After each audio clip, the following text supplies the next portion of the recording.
اعوذ باللہ من الشیطان الرجیم، بسم اللہ الرحمن الرحیم۔ فساد سے بچنے کے ذرائع، منزہ سلیم، جرمنی۔ روزنامہ الفضل انٹرنیشنل، منگل 4 جولائی 2023۔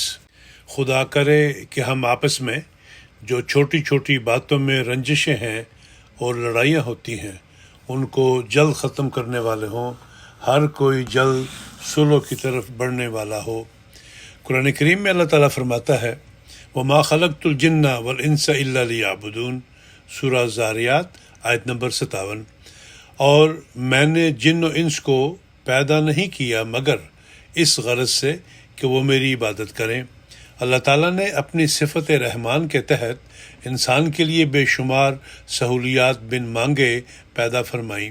مثلا ایک کرۂ ارض جہاں زندگی پنپ سکتی تھی، ایسا سیارہ جہاں نہ بہت سردی ہے کہ انسان فریز ہو جائے، نہ بہت گرمی ہے کہ انسان سہ نہ پائے، ایسا معاشرہ جہاں مل جل کر انسان رہ سکے، والدین جو کہ بغیر کسی لالچ یا صلے کے بے لوث ہو کر اپنی اولاد کی پرورش کرتے ہیں۔ نسل انسانی کی بڑھوتری کے لیے یعنی افزائش نسل کے لیے خدا تعالیٰ نے ہر دور میں نکاح کرنے کو ثواب کا درجہ اور لازم قرار دیا۔ پھر خدا تعالیٰ نے انسان کی جسمانی نشو و نما کے لیے مختلف النوع پھل و سبزیاں پیدا فرمائیں جو کہ ہر معاشرے میں اپنے اپنے ماحول اور آب و ہوا کے تحت انسان کے لیے متعلقہ علاقے میں بیماریوں کی روک تھام کے لیے مفید ہوتی ہیں۔ سبزیوں کے ساتھ مختلف قسم کا گوشت، میوہ جات اور پانی بھی مہیا فرمایا۔ الغرض سب سہولیات جو انسانیت کے لیے ضروری تھیں ان کا انتظام خدائے رحمان نے اپنے فضل سے بغیر مانگے فرمایا۔ بالکل اسی طرح انسان کی روحانی نشو و نما کے لیے خدا تعالیٰ نے ہر زمانے میں اپنے پیارے بندے، انبیاء اور رسولوں کی صورت میں مبعوث فرمائے جو انسان کی روحانی طور پر بہتر نشو و نما کے لیے رہنمائی خدا کے بتائے ہوئے طریق پر کرتے رہے، اور اس دور کے تقاضوں کے تحت انبیاء کرام کو خدا تعالیٰ کی وحدانیت اور امن و سکون سے رہنے کے رہنما اصول سکھاتے رہے۔ سب نے اپنی اپنی امت کو امر بالمعروف اور نہی عن المنکر کی تعلیم دی۔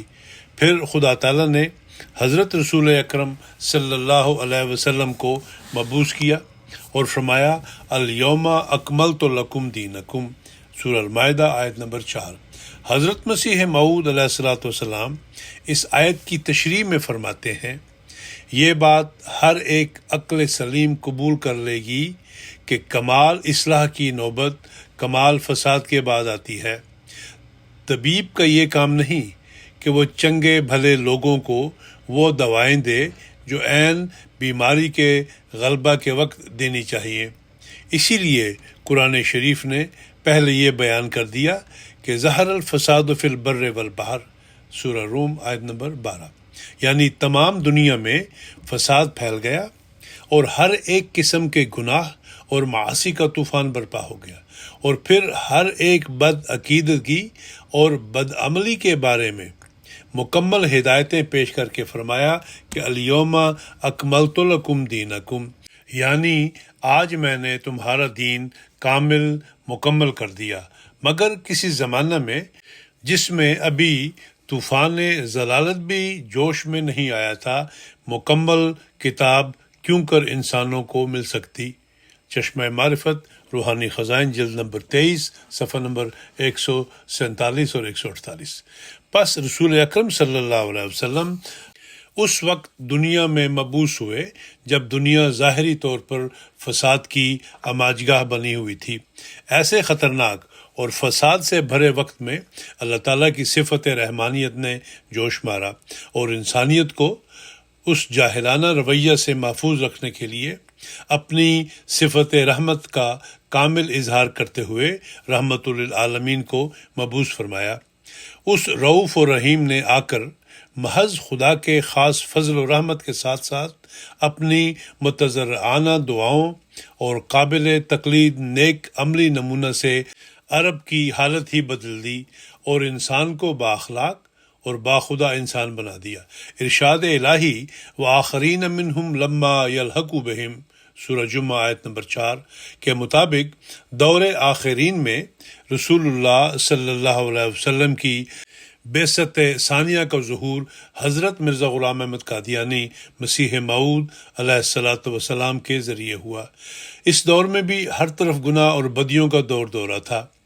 اسلام پر ہر طرف سے اعتراضات کی بوچھاڑ ہو رہی تھی، بانی اسلام کی ذات پر حملے ہو رہے تھے، اور مسلمانوں میں سے کسی میں اتنی سکت نہ تھی کہ وہ ان کے مقابل پر کھڑا ہو۔ لیکن اسلام کے بطل جلیل جری اللہ فی حلل الانبیاء حضرت مسیح و مہدی موعود ان تمام اعتراضات اور حملوں کے سامنے سینہ سپر ہوئے اور اسلام کا غلبہ تمام ادیان پر ثابت کر دکھایا، اور احیاء اسلام کا ایک نیا دور شروع ہوا۔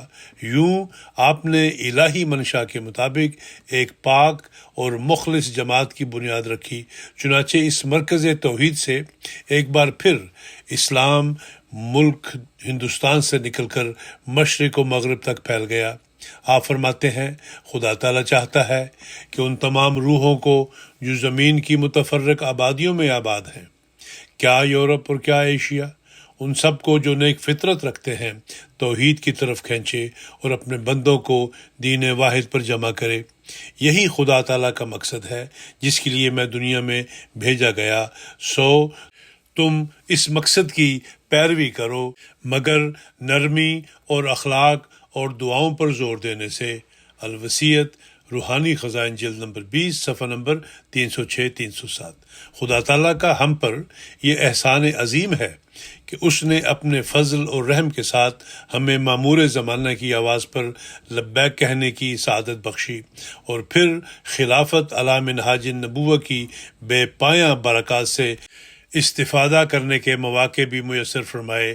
خلافت علی منہاج نبوت کے تحت آج کے دور میں خدا کے فضل سے حضرت مسیح موعود علیہ الصلاۃ والسلام کے 5ویں خلیفہ سیدنا حضرت مرزا مسرور احمد صاحب ایدہ اللہ تعالی بنصر العزیز کی ولولہ انگیز قیادت میں جماعت احمدیہ روز بروز ترقیات کی منازل طے کرتی چلی جا رہی ہے۔ فساد ہے کیا؟ حضرت خلیفۃ المسیح ثالث رحمہ اللہ تعالیٰ فرماتے ہیں فساد کے لغوی معنی ہیں حد اعتدال سے نکل جانا۔ انوار القرآن جلد نمبر اول صفحہ نمبر 309۔ فساد کا مادہ فے سین دال ہے جو صلح کا ضد ہے۔ فساد کے معنی نقص، خلل اور خراب کے ہوتے ہیں۔ قرآن کریم میں فساد کے ضمن میں 50 کے قریب آیات ہیں۔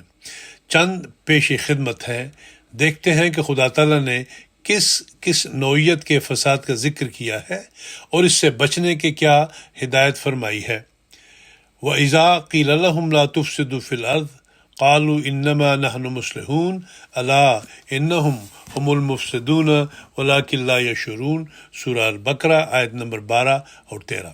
اور جب انہیں کہا جاتا ہے کہ زمین میں فساد نہ کرو تو وہ کہتے ہیں کہ ہم تو محض اصلاح کرنے والے ہیں۔ خبردار، یقیناً وہی ہیں جو فساد کرنے والے ہیں لیکن وہ شعور نہیں رکھتے۔ حضرت مسیح موعود علیہ السلام فرماتے ہیں اور جب ان کو کہا جائے کہ تم زمین میں فساد مت کرو اور کفر اور شرک اور بد عقیدگی کو مت پھیلاؤ تو وہ کہتے ہیں کہ ہمارا ہی راستہ ٹھیک ہے اور ہم مفسد نہیں ہیں بلکہ مصلح اور ریفارمر ہیں۔ خبردار رہو، یہی لوگ مفسد ہیں جو زمین پر فساد کر رہے ہیں۔ تفسیر حضرت مسیح موعود علیہ السلام سورہ بقرہ آیت نمبر 82۔ من اجل ذالک کتبنا علی بنی اسرائیل انہ من قتل نفسا بغیر نفس او فساد فی الارض فکأنما قتل الناس جميعا ومن احیاها فکأنما احیا الناس جميعا ولقد جاءتهم رسلنا بالبینات ثم ان کثیرا منهم بعد ذلك فی الارض لمسرفون۔ المائدہ آیت نمبر 33۔ اسی بنا پر ہم نے بنی اسرائیل پر یہ فرض کر دیا کہ جس نے بھی کسی ایسے نفس کو قتل کیا جس نے کسی دوسرے کی جان نہ لی ہو یا زمین میں فساد نہ پھیلایا ہو تو گویا اس نے تمام انسانوں کو قتل کر دیا، اور جس نے اسے زندہ رکھا تو گویا اس نے تمام انسانوں کو زندہ کر دیا، اور یقیناً ان کے پاس ہمارے رسول کھلے کھلے نشانات لے کر آ چکے ہیں۔ پھر اس کے بعد ان میں سے کثیر لوگ زمین میں حد سے تجاوز کرتے ہیں۔ فَهَلْ عَصَيْتُمْ إِن تَوَلَّيْتُمْ أَن تُفْسِدُوا فِي الْأَرْضِ وَتُقَطِّعُوا أَرْحَامَكُمْ، سورہ محمد آیت نمبر 23۔ کیا تمہارے لیے ممکن ہے کہ اگر تم متولی ہو جاؤ تو تم زمین میں فساد کرتے پھرو اور اپنے رحمی رشتوں کو کاٹ دو؟ پھر فرماتا ہے وَالْفِتْنَةُ أَشَدُّ مِنَ الْقَتْلِ، سورہ البقرہ آیت نمبر 192۔ یاد رکھو، قتل اور لڑائی کی نسبت دین کی وجہ سے کسی کو فتنہ میں ڈالنا زیادہ خطرناک گناہ ہے، پس تم ایسا طریق مت اختیار کرو کیونکہ یہ بے دین لوگوں کا کام ہے۔ حضرت خلیفۃ المسیح ثانی رضی اللہ تعالی عنہ اس کی تفسیر کرتے ہوئے فرماتے ہیں، اس جگہ فتنہ سے مراد وہی دور آزمائش ہے جس میں سے مسلمان گزر رہے تھے، اور جس کا اس سے پہلے ان الفاظ میں ذکر آ چکا ہے کہ کفار بلا وجہ محض دینی اختلاف کی وجہ سے مسلمانوں کو مارتے اور انہیں اپنے گھروں سے نکالتے ہیں۔ فرماتا ہے دین کی وجہ سے لوگوں کو دکھ دینا اور انہیں ان کے گھروں سے نکالنا دنیاوی لڑائیوں اور عام سیاسی جنگوں کی نسبت کہ جن میں قومی حقوق وغیرہ کا سوال پیدا ہو جاتا ہے بہت زیادہ ہولناک جرم ہے۔ پھر الفتنۃ اشد من القتل میں اس طرف بھی توجہ دلائی گئی ہے کہ بے شک قتل ایک بہت برا فعل ہے، مگر فتنہ پیدا کرنا اس سے بھی زیادہ بری چیز ہے، کیونکہ اس سے لاکھوں بلکہ کروڑوں جانیں ضائع چلی جاتی ہیں۔ قتل کرنے سے تو صرف ایک یا چند جانیں ضائع ہو جاتی ہیں، لیکن ایک فتنہ پرداز شخص بعض دفعہ ایسی بات کر دیتا ہے جس سے قومیں آپس میں لڑ پڑتی ہیں اور جماعتوں میں تفرقہ اور شقاق پیدا ہو جاتا ہے۔ فتنہ باز لوگ کہتے ہیں کہ ہم نے تو معمولی بات کی تھی۔ بے شک فتنہ شروع میں چھوٹا نظر آتا ہے مگر اس کا انجام بہت بڑا ہوتا ہے، اسی لیے اسلام نے قتل سے بھی منع کیا ہے، مگر فتنہ سے اس سے بھی زیادہ زور کے ساتھ منع کیا ہے۔ افسوس کہ لوگ عام طور پر قتل سے تو بچنے کی کوشش کرتے ہیں مگر فتنہ سے بچنے کی کوشش نہیں کرتے، حالانکہ جب تک لوگ یہ نہ سمجھیں کہ فتنہ قتل سے بھی بڑھ کر برا فعل ہے اس وقت تک دنیا میں امن قائم نہیں ہو سکتا۔ تفسیر کبیر جلد 2 صفحہ نمبر 425 426۔ الذین ینقضون عہد اللہ من بعد میثاقہ ویقطعون ما امر اللہ بہ ان یوصل ویفسدون فی الارض اولئک هم الخاسرون، بقرہ آیت نمبر 28۔ یعنی وہ لوگ جو اللہ کے عہد کو اسے مضبوطی سے باندھنے کے بعد توڑ دیتے ہیں اور ان تعلقات کو کاٹ دیتے ہیں جن کو جوڑنے کا اللہ نے حکم دیا ہے اور زمین میں فساد کرتے ہیں، یہی وہ لوگ ہیں جو گھاٹا پانے والے ہیں۔ وَلَا تَبْخَسُوا النَّاسَ أَشْيَاءَهُمْ وَلَا تَعْثُوا فِي الْأَرْضِ مُفْسِدِينَ، شورى آیت نمبر 184۔ اور لوگوں کے مال ان کو کم کر کے نہ دیا کرو اور زمین میں فسادی بن کر بد امنی نہ پھیلاتے پھرو۔ وَإِذَا تَوَلَّى سَعَىٰ فِي الْأَرْضِ لِيُفْسِدَ فِيهَا وَيُهْلِكَ الْحَرْثَ وَالنَّسْلَ وَاللَّهُ لَا يُحِبُّ الْفَسَادَ، سورہ بقرہ آیت نمبر 206۔ اور جب وہ صاحب اختیار ہو جائے تو زمین میں دوڑا پھرتا ہے تاکہ اس میں فساد کرے اور فصل اور نسل کو ہلاک کرے، جبکہ اللہ فساد کو پسند نہیں کرتا۔ مذکورہ بالا آیات سے ہمیں بخوبی اندازہ ہو گیا کہ فساد کی روک تھام کے لیے ہمیں اللہ تعالیٰ نے کن امور کا ارشاد فرمایا ہے اور کن امور کو باعث فساد ٹھہرایا ہے، جن کے مکمل اجتناب سے ہی ہم روحانی طور پر ترقی کر سکتے ہیں۔ خدا اور اس کے مامور کو ماننے والوں کو درپیش مشکلات کے وقت فساد دور کرنے کا سب سے مؤثر ذریعہ دعا ہے۔ خدا تعالیٰ فرماتا ہے اَمَّن یُجِیبُ الْمُضْطَرَّ اِذَا دَعَاهُ وَیَکْشِفُ السُّوءَ وَیَجْعَلُکُم خُلَفَاءَ الْأَرْضِ أَإِلَٰهٌ مَّعَ اللَّهِ قَلِیلًا مَّا تَذَکَّرُونَ، سورہ نمل آیت نمبر 63۔ پھر وہ کون ہے جو بے قرار کی دعا قبول کرتا ہے جب وہ اسے پکارے اور تکلیف دور کر دیتا ہے اور تمہیں زمین کے وارث بناتا ہے، کیا اللہ کے ساتھ کوئی اور معبود ہے؟ بہت کم ہے جو تم نصیحت پکڑتے ہو۔ حضرت مسیح موعود علیہ الصلوۃ والسلام فرماتے ہیں، کلام الہی میں لفظ مستر سے وہ ضرر یافتہ مراد ہے جو محض ابتلا کے طور پر ضرر یافتہ ہوں، نہ سزا کے طور پر۔ لیکن جو لوگ سزا کے طور پر کسی ضرر کے تحت تختہ مشق ہوں، وہ اس آیت کے مصداق نہیں ہے، ورنہ لازم آتا ہے کہ قوم نوح اور قوم لوط اور قوم فرعون وغیرہ کی دعائیں اس اضطرار کے وقت میں قبول کی جاتی، مگر ایسا نہیں ہوا اور خدا کے ہاتھ نے ان قوموں کو ہلاک کر دیا۔ دافع البلا، روحانی خزائن، جلد نمبر 18، صفحہ نمبر 231۔ پھر ایک جگہ حضرت مسیح موعود علیہ السلام فرماتے ہیں، یاد رکھو کہ خدا تعالیٰ بڑا بے نیاز ہے، جب تک کثرت سے اور بار بار اضطراب سے دعا نہیں کی جاتی وہ پرواہ نہیں کرتا۔ ملفوظات، جلد نمبر 5، صفحہ نمبر 455۔ فساد سے بچنے کے لیے قیام نماز بہت ضروری ہے۔ قرآن کریم میں ارشاد ہے، واقم الصلاۃ ان الصلاۃ تنہا عن الفحشاء والمنکر، سورہ العنکبوت آیت نمبر 46۔ اور نماز کو قائم کر، یقیناً نماز بے حیائی اور ہر ناپسندیدہ بات سے روکتی ہے۔ حضرت مسیح موعود علیہ السلام اس کی تفسیر کرتے ہوئے فرماتے ہیں، نماز بھی گناہوں سے بچنے کا ایک آلہ ہے۔ نماز کی یہ صفت ہے کہ انسان کو گناہ اور بدکاری سے ہٹا دیتی ہے، سو تم ویسی نماز کی تلاش کرو اور اپنی نماز کو ایسی بنانے کی کوشش کرو۔ نماز نعمتوں کی جان ہے، اللہ تعالیٰ کے فیض اسی نماز کے ذریعے آتے ہیں، سو اس کو سنوار کر ادا کرو تاکہ تم اللہ تعالیٰ کی نعمت کے وارث بنو۔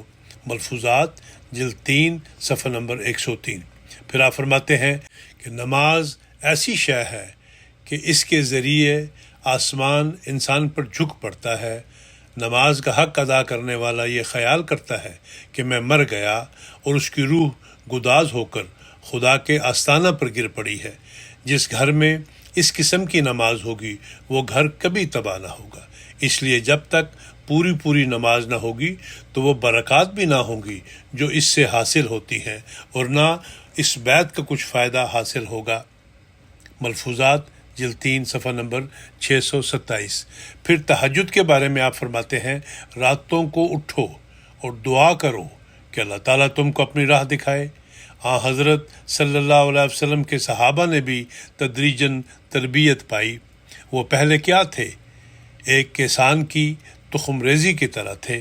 پھر حضرت صلی اللہ علیہ وسلم نے آبپاشی کی، آپ نے اس کے لیے دعائیں کی، بیج صحیح تھا اور زمین عمدہ، تو اس آبپاشی سے پھل عمدہ نکلا۔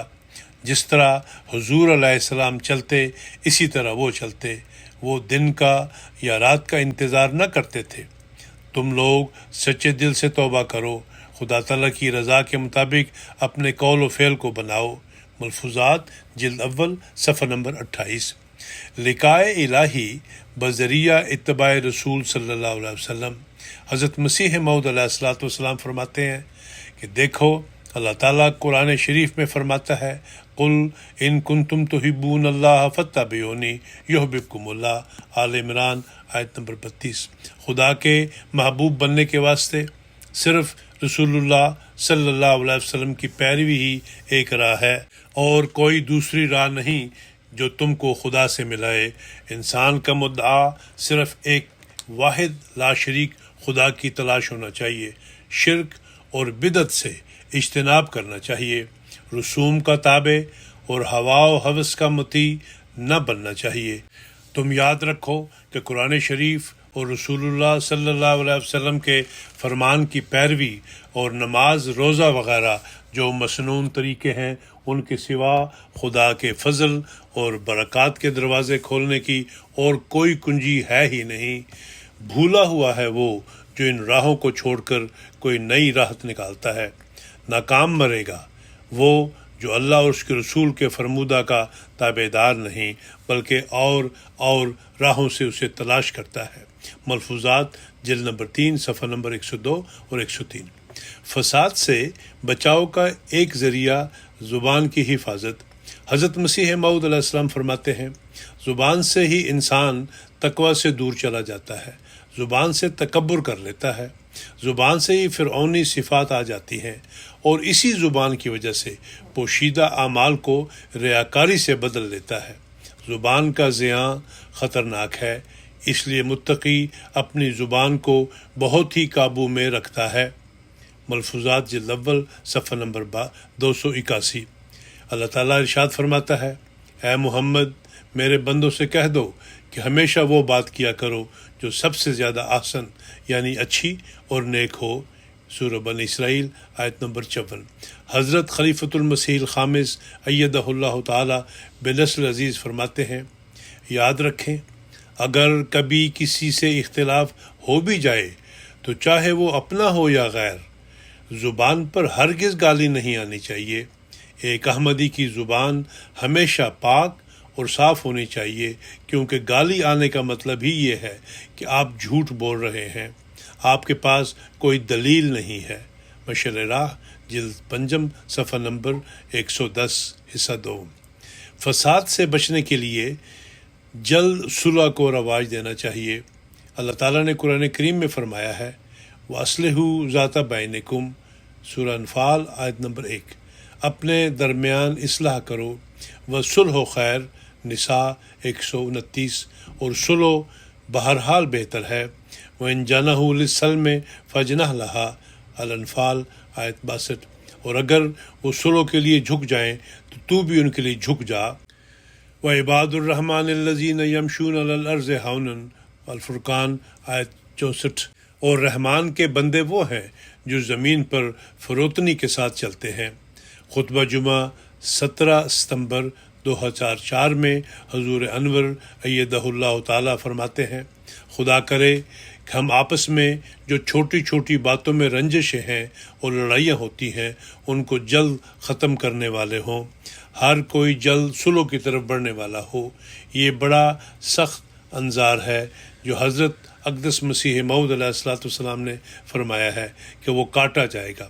خدا نہ کرے کہ کبھی کوئی احمدی کاٹا جائے، پس استغفار کریں، اور ہر احمدی کو بہت زیادہ استغفار کرنا چاہیے، اور یہ دعا بھی پڑھنی چاہیے کہ ربنا لا تزغ قلوبنا بعد اذ ہدیتنا وہب لنا من لدنک رحمہ انک انت الوہاب۔ آل عمران آیت نمبر 9۔ مطبوعہ الفضل انٹرنیشنل، 1 اکتوبر 2004۔